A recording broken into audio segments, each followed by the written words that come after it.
Hali kwa sasa kulingana na ile ripoti ya NDMA tuko kwa ile phase ya alert, lakini trend is worsening. Hiyo inamaanisha kuwa watu wengi zaidi watakuwa katika hali mbaya zaidi kwa sababu ya hii drought ambayo tuko nayo, na hii ni ile continuation ya response activities zetu za drought. Tana River saa hii ile hali iko kwa sababu ya ukosefu wa mvua, maji ni kidogo, so kunakuwa na ile resource based conflict, hasa ukiangalia kati ya wakulima na wafugaji, kwa sababu kila mtu anataka hiyo rasilimali ambayo ni kidogo, so more support is needed.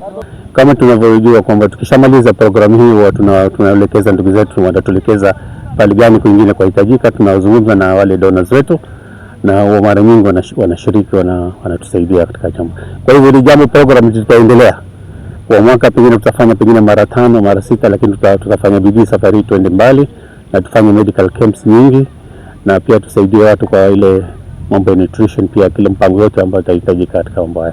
Hata mambo ya visima pia tunafikiria kwa tuingilie pia katika masuala hayo. Pekee tumeona shida hii kubwa kwamba ule ukame, la watapata visima sehemu nyingi, watajisaidia kwa mazao, na kwa kilimo naweza kujisaidia kwa chakula.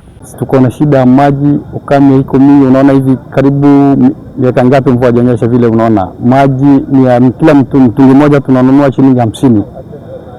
Kupatikana nyewe ni shida. Maji ambao wale wa gari ambao wanaleta maji, hata wengine hawaleti, mara nyingine tunashinda bila maji usiku na mchana 24 hours. Ile ukame iko hapa, hakuna mahali hiko.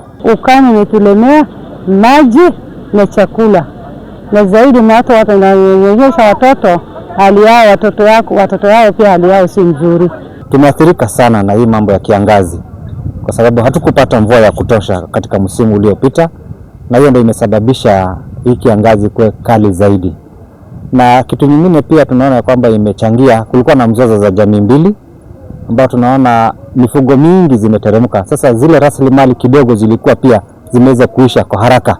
Sasa kwa hiyo hali watu wakawa sasa wako katika hali mbaya, na tunashukuru kwamba kuna wahisani wameweza kujitokeza kama Taufik Foundation kupitia shirika la Kenya Red Cross, na tunaomba kama kuna mashirika zingine waweze kufuata mfano kama huu, at least kila mtu aweze kufikiwa ili kupunguza hii makali ya kiangazi.